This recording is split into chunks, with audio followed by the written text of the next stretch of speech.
Bonjour et bienvenue. Cette vidéo a pour objectif de présenter brièvement les résultats obtenus dans le cadre du projet EcoSNOR, développement de modèles bio-inspirés pour l'amélioration des dispositifs de traitement automatique en continu pour les patients diabétiques et en particulier les malades atteints de la maladie du diabète de type 1.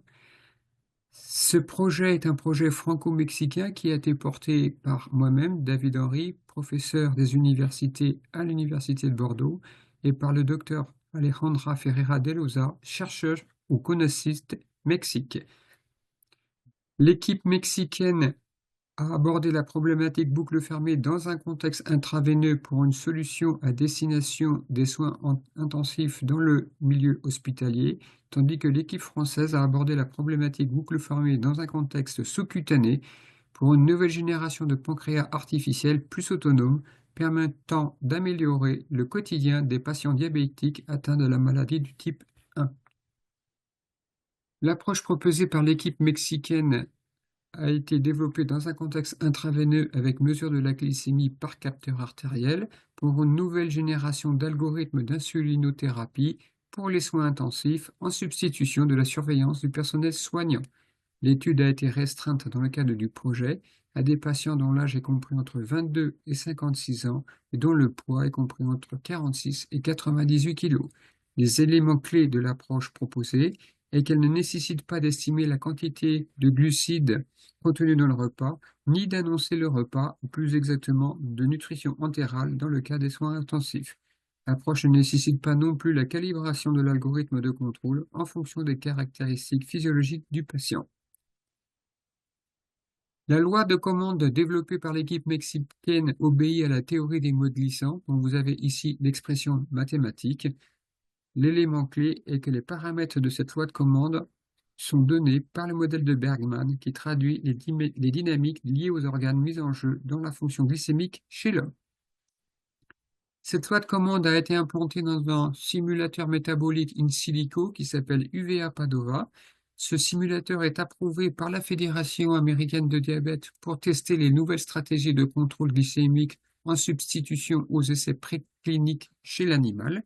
Le scénario qui est implanté dans le simulateur est un scénario de 3 repas sur 24 heures et 11 patients ont été analysés à travers une campagne de simulation. Vous avez ici les résultats de la campagne de simulation et ces résultats montrent clairement qu'il n'y a pas de risque d'hypoglycémie.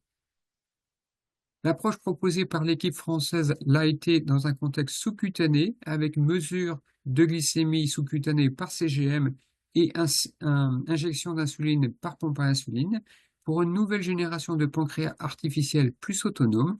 L'étude a cependant été restreinte dans le cadre du projet à des patients dont l'âge est compris entre 22 et 56 ans et dont le poids est compris entre 46 et 98 kg. Les éléments clés de l'approche est qu'elle ne nécessite pas d'estimer la quantité de glucides contenus dans le repas, mais nécessite l'annonce de repas. L'approche ne nécessite pas la calibration de l'algorithme de contrôle en fonction des caractéristiques physiologiques du patient, et l'objectif visé est l'amélioration des solutions commerciales existantes de type PID ou modèle prédictif control. La méthodologie proposée est basée sur la formulation H infini mu structurée qui se pose comme un problème d'optimisation sous contrainte.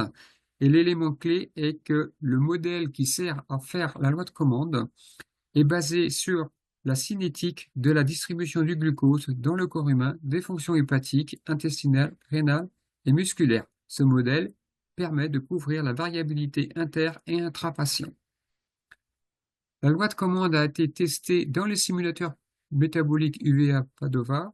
Le scénario a été défini par le CHU de Bordeaux et est basé sur 3 repas sur 24 heures. 550 essais ont été effectués sur 11 patients virtuels et les résultats obtenus montrent clairement qu'il n'y a pas de risque d'hypoglycémie, qu'il n'y a pas d'hyperglycémie sévère et que la glycémie est maintenue dans sa zone de normoglycémie. En conclusion, les résultats obtenus dans le cadre du projet montrent qu'il est possible d'améliorer la prise en charge de la maladie du diabète de type 1 de façon autonome. C'est un résultat prometteur obtenu dans le cadre du projet qui nécessite bien évidemment d'être consolidé. L'équipe française compte d'ailleurs continuer à étudier l'approche H infini mu structurée en l'étendant au cas des enfants et des adolescents.